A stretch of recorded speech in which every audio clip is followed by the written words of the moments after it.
हमारे साथ जुड़ गए हैं। और सुमित, शुरुआत की जाए फिर बिग बॉय पावर ग्रिड के साथ ही, बताइए परफॉर्मेंस कैसी रही? तो पहले पावर ग्रिड के नतीजे थोड़ा सा मिस आप मान के चल सकते हैं पावर ग्रिड में, कुछ आंकड़ों के लिहाज से अनुमान से थोड़ा नीचे। करीब करीब 3781 करोड़ रुपए का एक मुनाफा है। ये मुनाफा 3800-3900 करोड़ रुपए के आसपास अपर एंड पर अनुमान बता लगा रहा था। रेवेन्यूज फ्रंट पे 11900 करोड़ रुपए का अनुमान था, 11267 करोड़ रुपए का एक नंबर आता हुआ दिखाई पड़ा है। एबिटा फ्रंट पर 9908 करोड़ का एबिटा है, 10,000 प्लस का एबिटा का अनुमान बाजार ने लगाया था और मार्जिन अनुमान से बेटर है। मार्जिन में अनुमान था करीब करीब 85 से 86%, 87, 87.5 या फिर 88% के आसपास के मार्जिन आए हैं। ये एक पार्ट है। बोर्ड ने करीब 4 रुपए पर शेयर के आसपास का डिविडेंड का ऐलान किया है। अनुमान बाजार लगा रहा था करीब 8800 करोड़ रुपए के आसपास का FY24 के लिए कंपनी का केपेक्स था और करीब करीब 1,88,000 करोड़ रुपए का FY32 तक करीब एक बड़े केपेक्स की बातचीत पहले से की जा चुकी है। तो ये कुछ चीज़ें हैं जो कि पावर ग्रिड के नंबर्स में, लेकिन स्लाइटली अनुमान से नीचे ये नंबर्स आते हुए दिखाई पड़े हैं। अनुमान से नीचे नंबर्स आए हैं, लेकिन स्पेस को लेकर काफ़ी ज़्यादा वैसे भी एक्शन पहले देखने को मिला है। अब बेहती जी बताइए, पोजीशनिंग कैसी है पावर ग्रिड की? आज के लिए ट्रेड क्या बनेगा? जी अर्शदा मैम, ओवरऑल स्ट्रक्चर तो पावर ग्रिड और पूरे स्पेस में बहुत ज़्यादा बुलिश बनी हुई है और जिस हिसाब से पावर ग्रिड अपने 52 वीक हाई के पास ट्रेड कर रहा है वो काफ़ी इम्प्रेसिव है। जो रिसेंट हाइज था अक्टूबर मंथ में जो लगा था, वापस उसी लेवल्स को अप्रोच कर रहा है 208। इसका ब्रेकआउट अगर 209 के ऊपर क्लोज रहता है तो इसमें एक बहुत बड़ा मूव हम यहाँ से देख सकते हैं 216 तक के लेवल से। तो कोई भी डिप आए उसमें भी खरीदारी की सलाह है। जिनके पास लॉन्ग है 206 का एक एसेट मेंटेन करे और 216 के टारगेट्स के लिए इस पोजीशन में बने रहे। के टारगेट के लिए इस पोजीशन को होल्ड कीजिएगा, ये है पावर ग्रिड पर राय। अच्छा मानस, तैयार रखिएगा आप दीपक नाइट्राइट का चार्ट, क्योंकि हम सब जानते हैं कि ये जो सारी केमिकल कंपनियां हैं वहां पर आजकल फिर तेजी की हवा चल रही है। दीपक नाइट्राइट के नंबर्स सुमित बताइए कैसे रहे हैं? देखिए, दीपक नाइट्राइट के केस में रादर पूरे केमिकल स्पेस में आपने कोई भी नंबर उठा लीजिए, चाहे SRF के हों, आरती इंडस्ट्रीज के हों, जुबिलेंट इनग्रेविया के हों, सबके नंबर थोड़े थोड़े स्टेबलाइजेशन के साइन देने लग गए हैं। तो Q-on-Q नंबर से पिकअप आ रहा है, YoY नंबर आपको वीक दिखाई पड़ रहे हैं। तो लेकिन दीपक नाइट्राइट नंबर दोनों ही पैरामीटर में थोड़े बेटर है। रेवेन्यूज करीब 9% टूटा है, मुनाफा 18% के आसपास बढ़ा है, 205 करोड़ रुपए इस तिमाही के अंदर कंपनी का मुनाफा आया है। एबिटा फ्रंट पे करीब 302 करोड़ रुपए का एक एबिटा का नंबर है, 271 करोड़ रुपए के सामने आता हुआ दिखाई पड़ा है और मार्जिन रफली 14% से बढ़ के 17-17.5% की रेंज में कहीं आता हुआ दिखाई पड़ रहा है। और एक इंटरेस्टिंग पार्ट ये भी है कि दीपक नाइट्राइट केस में जो Q-on-Q बेसिस पे नंबर है वो भी आपको पिकअप होते हुए दिखाई पड़ रहा है। तो YoY तो नंबर अच्छे हैं ही, लेकिन Q-on-Q में भी नंबर में पिकअप आया, जो कि अनुमान से थोड़ा बेटर साइड पे आप माने चले कि सबने अनुमान लगा रखा था कि YoY वीक होंगे और Q-on-Q पिकअप आएगा, लेकिन दोनों ही आधार पर नंबर पिकअप हुए हैं, तो शायद थोड़ा इंपैक्ट पॉजिटिव साइड पे आपको देखने को मिल सकता है। सीक्वेंशियली भी और एनुअली भी नंबर्स में इंप्रूवमेंट और ऑपरेशनली बहुत स्ट्रॉन्ग नंबर्स है। जिस तरह का मार्जिन हमने देखा है बढ़ते हुए, और इनका फिनोलिक्स का मार्जिन तो और भी सर्ज करता दिखाई दे रहा है। तो चार्ट्स पर बताइए मानस, अब टेक्निकली क्या किया जाए? कल तो थोड़ा सा ओवरहैंग था मुनाफा वसूली का इसमें। देखिए, मंडे को हर्षिता जी क्लियर कट रिवर्सल के साइन देखने को मिले थे। प्राइस ब्रेकआउट देखने को मिला था, जितने इंपॉर्टेंट मूविंग एवरेजेस थे उनके ऊपर स्टॉक निकला था, वहां पर काफी बेहतर वॉल्यूम देखने को मिले थे। कल थोड़ा प्रॉफिट बुकिंग देखने को मिला, लेकिन आई थिंक ये प्रॉफिट बुकिंग एक बाइंग अपॉर्चुनिटी है, क्योंकि जो रिवर्सल कैंडल बना है उसके टारगेट 2220 के आसपास के आते हैं। तो आई थिंक खरीदारी करने की राय रहेगी नीचे की तरफ 2060 ये कैश लेवल्स है, वहां आपको स्टॉप लॉस लगाना है और 2220 आपके टारगेट रहेंगे 1 से 2 दिनों के लिए। 220 के टारगेट के लिए दीपक नाइट्राइट में एक अच्छी तेजी का मौका दिख रहा है। अच्छा आशीष चतुर्मोता, क्या आप लोगों ने भी अपने PMS में केमिकल स्टॉक्स में फिर निवेश करने की सलाह देना शुरू कर दी है या फिर रुक रहे हैं? हर्षदा, अभी हम थोड़ा वेट एंड वॉच में इसके अंदर अप्रोच रखे हुए हैं और थोड़ा स्टेबिलिटी का वेट कर रहे हैं, क्योंकि जिस तरह से अभी ग्लोबल सिनेरियो में एक आप देख रहे हैं स्ट्रेस बना हुआ है, तो ठीक है मार्जिनल रिकवरी इनके अंदर देखने को मिलेगी, बट हमें ये भी देखना है कि इनके मल्टीपल्स इस चीज को डिस्काउंट करते हैं, काफी हाई PE मल्टीपल पे स्टॉक ट्रेड कर रहे हैं और उस हिसाब से ग्रोथ को आने में थोड़ा समय लगेगा। बट ये बात सही है कि अगर से हम इनके अंदर भी जो दो स्टॉक्स हमें काफी पसंद है और जिनको हम पॉजिटिव नजरिए से देख रहे हैं, एक तो है SRF और दूसरा है दीपक नाइट्राइट। ये दो स्टॉक मुझे लगता है सबसे जल्दी रिकवरी आपको दिखाएंगे और इनके अंदर में बेस बहुत जल्दी बनेगा। तो मुझे लगता है कि इस तरह इस समय तो हमारे पास पोजीशन नहीं है, बट ये दो स्टॉक SRF और दीपक नाइट्राइट हमें लगता है एक पॉजिटिव व्यू के साथ कंसोलिडेशन शुरू कर चुके हैं। में भी शायद प्राइस अप्रिसिएशन में कम से कम एक क्वार्टर का एक समय लगेगा सिग्निफिकेंट अपसाइड के लिए, बट डेफिनेटली इन लेवल्स पर एक अक्यूमुलेशन इन स्टॉक्स के अंदर धीरे धीरे किया जा सकता है, और यही हमारी टॉप 2 पिक्स रहेगी पूरे केमिकल बास्केट के अंदर। ओके, चलिए धर्मेश कांत को भी जोड़ लेते हैं। अब धर्मेश जी, गुड मॉर्निंग। आपकी पिक पर आऊँ इससे पहले, केमिकल्स पर आपका क्या व्यू होगा फंडामेंटली? कोई स्टॉक आपको इन लेवल्स पर पसंद हो तो? गुड मॉर्निंग अनुज। देखिए, केमिकल्स में जैसा आशीष ने बोला कि वेट एंड वॉच है, और जो पी मल्टीपल इसलिए हाई दिख रहा है बिकॉज आपका जो अर्निंग्स है काफ़ी गिर गया है, और वहाँ पे रिकवरी अभी इमीडिएट तो आती हुई दिख नहीं रही है, बिकॉज यूरोप में सितंबर के मंथ में एक दिखा था कि वहाँ पर थोड़ी सी डिमांड ट्रैक्शन आई थी, जिसके कारण प्राइसेस बढ़े थे इंटरनेशनल मार्केट में, बट वो फिर से ठंडा होता हुआ दिखा है। और यूरोप प्रैक्टिकली आप देखें तो उन पर जीडीपी ग्रोथ वहाँ पर आ ही नहीं रहा, और डिमांड ट्रैक्शन जैसे जो छोटे केमिकल कंपनी है गुजरात में, अहमदाबाद में, उनके जो मैनेजमेंट से बात हुई तो अभी उनका ये मानना है कि जनवरी से पहले मीनिंगफुल ट्रैक्शन या टर्नअराउंड उनको दिखता नहीं है। सो यहाँ पे अगर बहुत ही चेरी पिकिंग करना, और ये अगर आपकी मानसिकता तैयार है कि थोड़ा और गिरेगा तो लेंगे, तो मुझे लगता है दीपक नाइट्राइट, आरती एंड एसआरएफ, ये 3 में आप स्टैगर्ड मैनर में बाइंग कर सकते हैं, बट फुल ऑन जाने के लिए अभी सलाह है कि थोड़ी सी और रुक जाए, बिकॉज अगर इनकेस यूरोप में ऐसा लग रहा है स्लिप करता है तो तकलीफ थोड़ी और बढ़ेगी, संभावना उसकी ज्यादा है। ओके, तो थोड़ा सा संभल के चलना है, लेकिन हाँ, इंटरेस्टिंग अपॉर्चुनिटीज ढूंढ के रखिए, शायद अगले डिप पर खरीदारी का मौका मिले।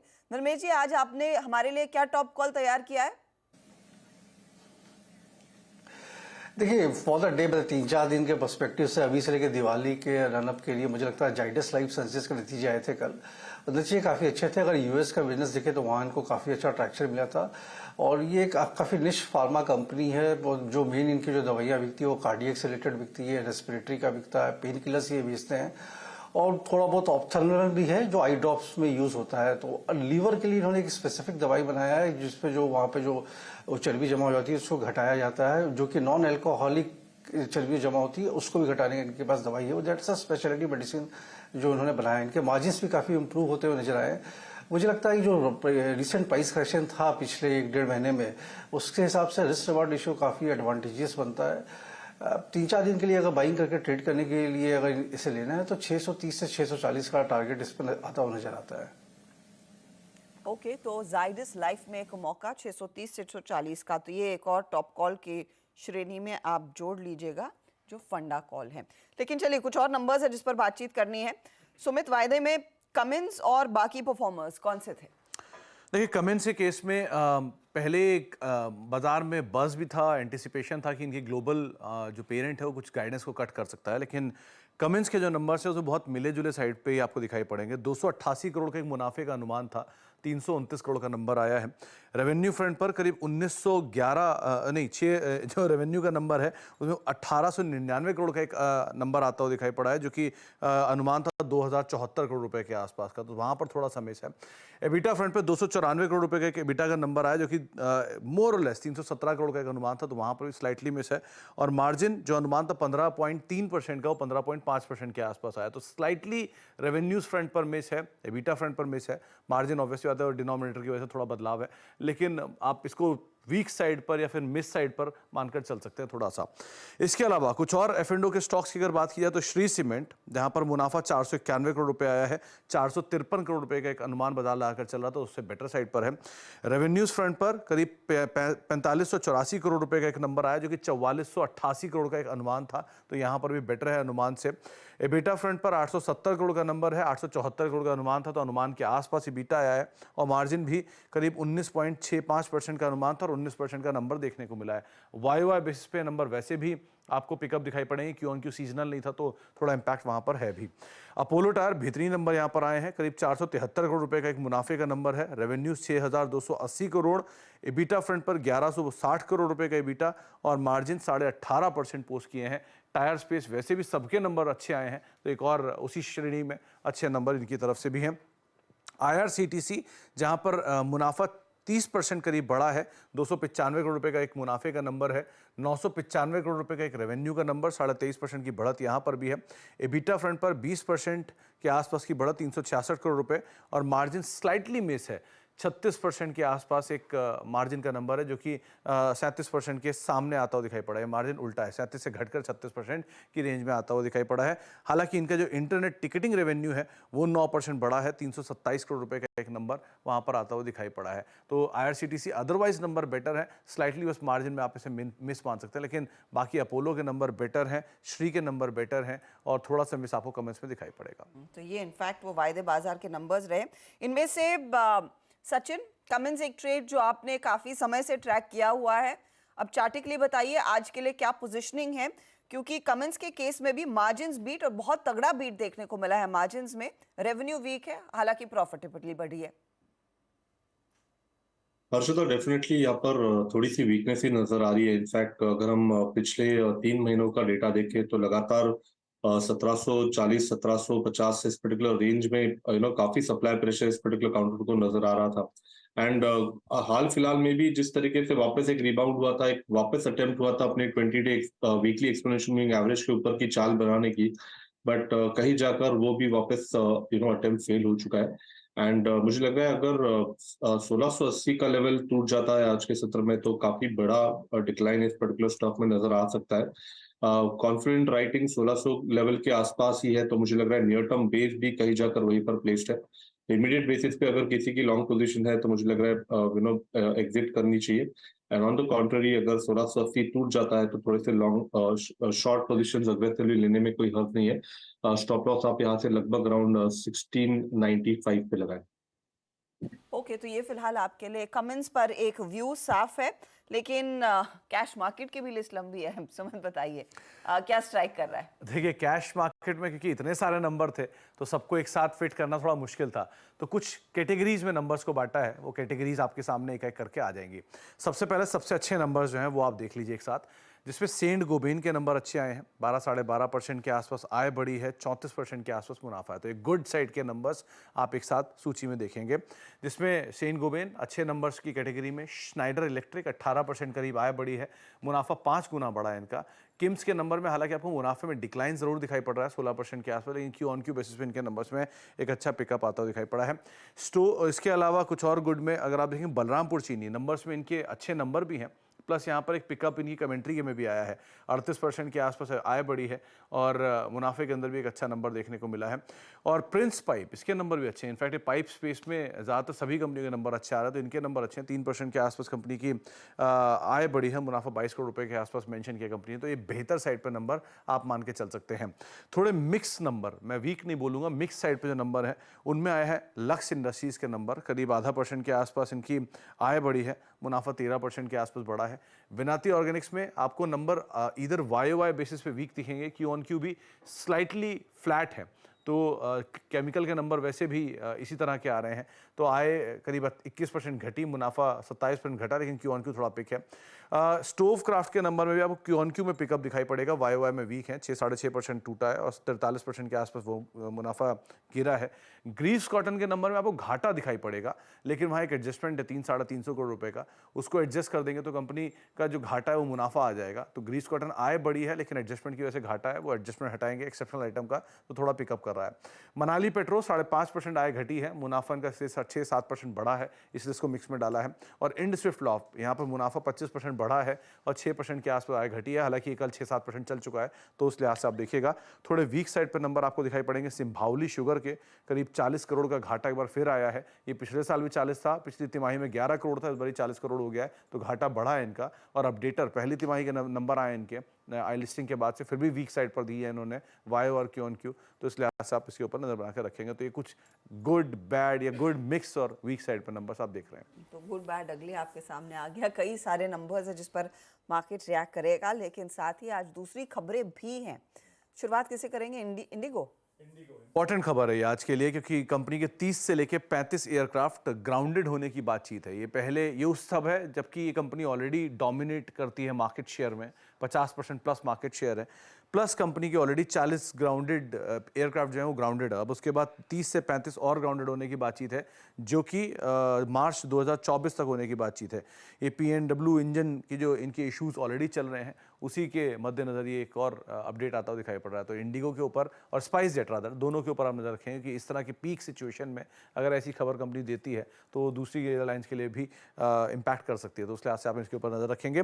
SJVN जहां पे UPCL से कंपनी को 200 मेगावाट सोलर प्रोजेक्ट खरीदने के लिए एक करार किया है, UPCL यानी कि उत्तराखंड पावर कॉर्पोरेशन लिमिटेड, इसके साथ एक करार है। करीब ₹2.5 पर यूनिट पे बीकानेर सोलर प्रोजेक्ट से यूनिट्स खरीदेगी और करीब 1000 मेगावाट के आसपास ही कुल इसकी कैपेसिटीज है। तो SJVN पॉजिटिव साइड पे इसका इम्पैक्ट। ट्राइडेंट कंपनी ने एक टेरी फैब्रिक के नए पेटेंट को अप्रूवल मिला है US से, ये इनका मेजर मार्केट भी है और वहीं से अप्रूवल भी आया है। और साथ ही साथ कंपनी के लिए एक इंपॉर्टेंट पार्ट ये है कि वेट प्रोसेसिंग टेक्निक का इस्तेमाल किया जाएगा। ट्राइडेंट वैसे भी उन जोन्स में जहां से आमतौर पे घूमता है, तो उस लिहाज से भी आप नजर रखेंगे। इसके अलावा लुपिन कंपनी की इन्वोकेमिट के जेनरिक को USFD की तरफ से एक अप्रूवल आया, डायबिटीज की एक दवा है बेसिकली, जिसको अप्रूवल आया USFD की तरफ से, इस लिहाज से आप नजर रखेंगे। और लास्टली BL कश्यप, जहां पे कंपनी को 271 करोड़ रुपए के ऑर्डर मिले हैं, ये ऑर्डर का इम्पैक्ट है यहाँ पे आता हुआ दिखाई पड़ सकता है। तो इस लिहाज से भी आप इस पर नजर रखेंगे। तो कई सारे स्टॉक्स जहां पर आज खबरों का इम्पैक्ट देखने को मिलेगा, लेकिन इंटरग्लोब एविएशन एक तरफ कच्चे तेल नरम पड़ रहा है, वो पॉजिटिव है, लेकिन इनके कुछ और विमान 30 और विमान ग्राउंड हो सकते हैं, वो प्रैट एंड विटनी वाले इंजन्स के मसले को लेकर। बताइए राजेश जी, इंटरग्लोब एविएशन कल तो स्टॉक तेजी में था, लेकिन ये तो एक सेटबैक रह सकता है। हर्षदा जी, डेफिनेटली मुझे लगता है कि ये सेटबैक मिलेगा। इनफैक्ट चार्टिकली अगर आप देखें तो काउंटर में कहीं वीकनेस नहीं है, रादर यहाँ पे स्ट्रेंथ ही है। 2580 के आसपास है, मुझे लग रहा था ये करीबन 2600-2620 एक बार के लिए हिट करेगा, लेकिन जैसे कि न्यूज है तो यहाँ पे डेफिनेटली गैप डाउन होगा। प्रोबेबली जो लेवल हमें वॉच करना है वो इनिशियली रहेगा 2500, और अगर हम थोड़ा सा इसे वक्त दे, थोड़ा पोजिशनल पॉइंट ऑफ व्यू से सोचे तो 2480, तो अब 2500 2480 ये इसका क्लस्टर है। अगर इसके नीचे टूटता है फिर ये जो तेजी थी हर्षदा जी, ये निगेट हो जाएगी और इन दैट केस यहाँ पे एक शार्प फॉल आएगा। तो जिनके पास पोजीशन है उनका एक स्ट्रिक्ट स्टॉप लॉस होगा 2480 और नया लॉन्ग फिलहाल के लिए अवॉइड। लेकिन एक चीज़ मैं कहूँगा हर्षदा इंटरग्लोब के बारे में, ये कोई ना कोई रास्ता निकाल ही लेती है कंपनी। और अब सोचिए इतने प्लेन्स ग्राउंडेड होने के बावजूद इसके नंबर्स आपने देखे थे कि किस तरीके के नंबर से डिलीवर कर रही है। एक बार वो इशू सॉल्व हो जाएगा, उसके बाद नंबर्स की ट्रेजेक्टरी क्या बन जाएगी ये सोचिएगा। तो मेरे ख्याल से तो ये मार्केट का प्राइस एक्शन आपको कुछ कह रहा है। ऑब्वियसली अपने ऑल टाइम हाई से करेक्ट हुआ है ये स्टॉक, लेकिन फिर भी ये उस तरीके का स्टॉक है जो मुझे लग रहा है कि अगले 2-3 साल तक न्यू हाइज बनाता रहेगा।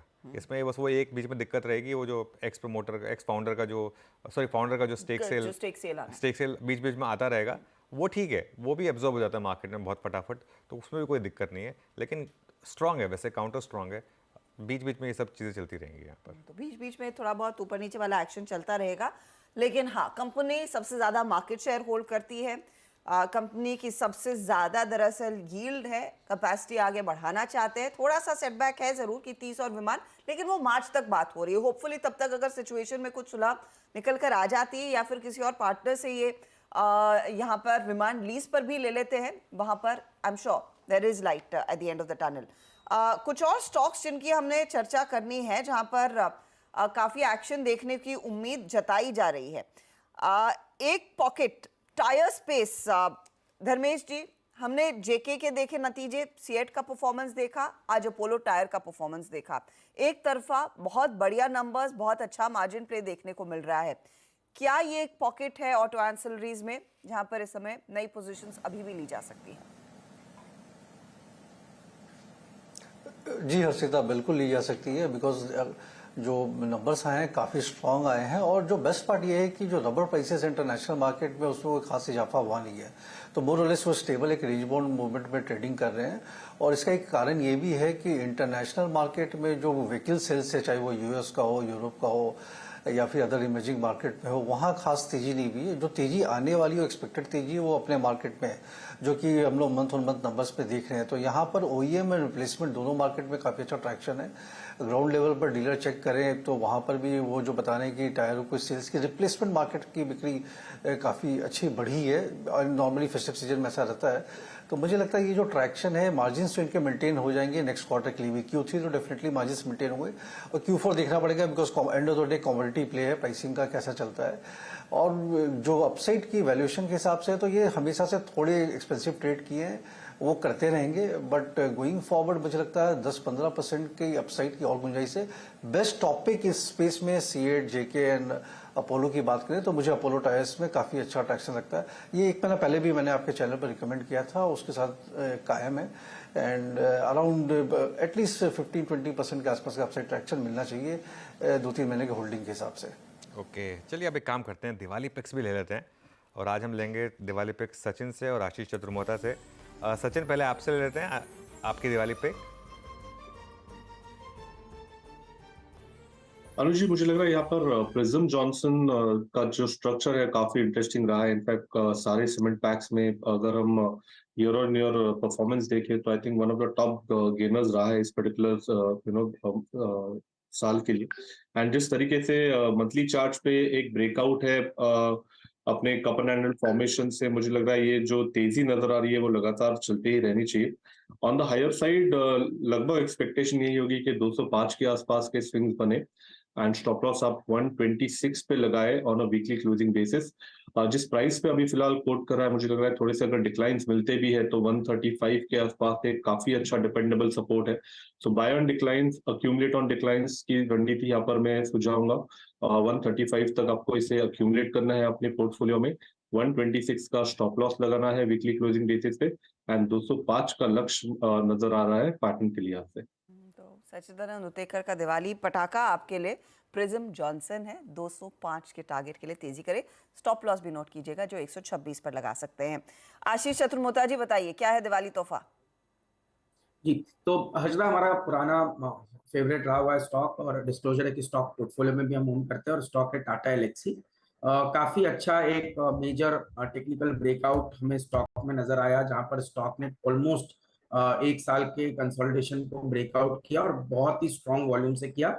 ऑन अ 1 मंथ एवरेज अगर से आप देखें तो स्टॉक का वॉल्यूम करीब 1,80,000 शेयर ट्रेड होता है, जो अब 7 लाख शेयर का कल के सत्र में हुआ। तो एक बहुत ही बढ़िया राउंडिंग बॉटम के फॉर्मेशन से स्टॉक निकला, जिसमें टेक्निकली हमारा मानना है कि 7,000 पे एक बहुत ही लॉन्ग टर्म बेस अब स्टॉक बना चुका है। इस बेस को अगर से हम देख के थोड़ा लॉन्ग टर्म प्रोजेक्शन ले तो मेरा मानना है स्टॉक अपने पुराने ऑल टाइम हाई को क्रॉस करेगा और 11,000 तक के स्तर भी आपको टाटा एलेक्सी के स्टॉक में देखने को नजर आएंगे। अब जहां तक इस थीम की बात है तो हम जानते हैं केस थीम जो कि कनेक्टेड ऑटोनोमस शेयर्ड मोबिलिटी और इलेक्ट्रिक व्हीकल एक बड़ा मेगा ट्रेंड है और इसके अंदर में केपीआईटी जैसे स्टॉक कंटिन्यूसली नए ऑल टाइम हाई बना रहे हैं। वहां पर हमें लगता है स्ट्रॉन्ग पेरेंटेज की कंपनी टाटा एलेक्सी है। मार्जिन प्रोफाइल अगर से आप टाटा एलेक्सी की कंपेयर करें चाहे केपीआईटी से या एलटीटीएस से तो 30% की एबिट मार्जिन टाटा एलेक्सी बना रहा है, जबकि बाकी जो प्लेयर्स हैं वो 20 से 22% की रेंज में ट्रेड कर रहे हैं। तो ये मुझे लगता है बहुत ही बढ़िया वैल्यू एडेड प्रोडक्ट्स के साथ काम करते हैं, जिसकी वजह से मार्जिन इनकी काफी स्ट्रॉन्ग रहती है। और अभी क्योंकि थोड़ा सा हम देख रहे थे मीडिया और जो हेल्थ केयर सेगमेंट है वहां पर पे एक डीग्रोथ पिछले कुछ समय से देखने को मिल रही थी, इसकी वजह से ओवरऑल जो ग्रोथ ट्रेजेक्टरी है वो इतनी स्ट्रांग नहीं थी, पर ट्रांसपोर्टेशन जो सेगमेंट था वो काफी अच्छा ग्रो कर रहा था। तो हमारा मानना है कि धीरे धीरे जब ये ग्रोथ आपकी वापस आएगी, मार्केट इस स्टॉक को बहुत ही बढ़िया तरह से रिवॉर्ड करेगा और अपने कोर पोर्टफोलियो में वैसे भी टाटा एलेक्सी जैसा स्टॉक लॉन्ग टर्म के लिहाज से होना चाहिए। हम तो इसकी चर्चा ऑलमोस्ट 500 रुपए से कर रहे हैं और इसको हर लेवल पे हमने रिकमेंड किया, बट अब क्योंकि टेक्निकली एक बहुत बढ़िया ब्रेकआउट हुआ है, मुझे लगता है रिस्क रिवॉर्ड अब करंट लेवल्स पर काफी फेवरेबल स्टॉक में नजर आता है। रिस्क रिवॉर्ड फेवरेबल है। टाटा एलेक्सी 11,000 की तैयारी कर रहा है, स्टॉक तेजी करके चले और स्टॉप लॉस भी आप 7,000 के आसपास लगा सकते हैं। कल भी स्टॉक में जाते जाते थोड़ा सा एक्शन बनता दिखाई दिया था, खरीदारी की पोजीशंस आई थी। तो ये 2 दिवाली ट्रेड्स, एक है प्रिज्म जॉनसन जो सचिदानंद ने दिया है और टाटा एलेक्सी जो आशीष चतुर्मोता आपके लिए आइडेंटिफाई करके लाए हैं। अच्छा मानस, एक स्टॉक जिस पर मैं आपकी राय लेना चाहती हूँ, आज मार्केट ओपनिंग से पहले ट्रेंड दोपहर में हमने देखा कितनी तगड़ी तेजी बनी, इवेंचुअली कल 9% बढ़ा और लॉन्ग एडिशन हुआ है। आज के लिए क्या आप लेवल मैप करके बैठे हैं, बताइए वो फॉलो थ्रू दिखेगा या नहीं? देखिए, फॉलो थ्रू दिखने के चांसेस बहुत ज्यादा हैं क्योंकि जो टेक्निकल टारगेट है वो 25 के आसपास के आते हैं। तो करंट लेवल से भी 100 रुपए का अप मूव देखने को मिल सकता है। लेकिन फ्रेश खरीदारी करने की राय इसलिए नहीं रहेगी क्योंकि आपको जो स्टॉप लॉस लगाना है वो 2340 का लगाना है। तो एक्चुअली देखिए तो रिस्क रिवॉर्ड 1:1 का है। मेरी राय ये रहेगी कि अगर कोई डिप मिले और आपको 2375 से लेकर 2390 के स्तर देखने को मिले तब खरीदारी करिए, 2340 का स्टॉप लॉस लगाइए और फिर 25 की टारगेट सेट करिए। ओके, तो ये चेज ना करें स्टॉक को, बस कैरी कीजिए। गावा साहब, फटाफट से ऑयल मार्केटिंग कंपनियों में कोई एक ट्रेड जो आपको आज पसंद है? खबर भी अच्छी है, कच्चे तेल में नरमी आई है। आई थिंक मुझे बीपीसीएल अच्छा लगता है, बिल्कुल 372 पर ट्रेड कर रहा है, ऑलरेडी अप मूव में है, ये कंटिन्यू बन सकता है। इसमें जो 3 दिन पहले या 4 दिन पहले एक रनिंग करेक्शन का मूव आया था, मेरे ख्याल से 370 पे ट्रेड कर रहा है, स्टॉप लगाना चाहिए करीब 370 का। पॉसिबल है कि टारगेट 380 के बन सकते हैं, तो यस बीपीसीएल पर ध्यान देना चाहिए अंदर से। ये इनफैक्ट आज की बड़ी थीम होगी कच्चे तेल से रिलेटेड वाली, तो ऑयल मार्केटिंग कंपनियां रेडार पर रखिए, पेंट स्टॉक्स रेडार पर रहेंगे और बैंक्स भी आप रेडार पर रखिएगा क्योंकि वहां पर भी सरकारी बैंकों में कुछ इंपैक्ट आता है पॉजिटिव जब भी कच्चे तेल में नरमी आती है। चलिए, कई सारे स्टॉक्स पर बात हुई, अब मुनाफे की तैयारी आपकी पूरी हो चुकी है। अब हम ट्रांजिशन करते हैं पहला सौदा की तरफ और वीरू भी जुड़ जाएंगे।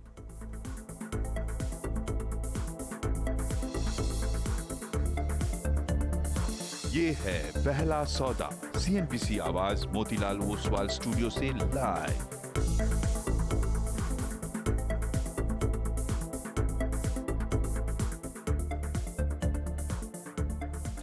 सीएनबीसी आवाज़ मोतीलाल ओसवाल स्टूडियो में आपका स्वागत है। तैयारी करेंगे पहला सौदा की और ग्लोबल मार्केट से ठीक ठाक संकेत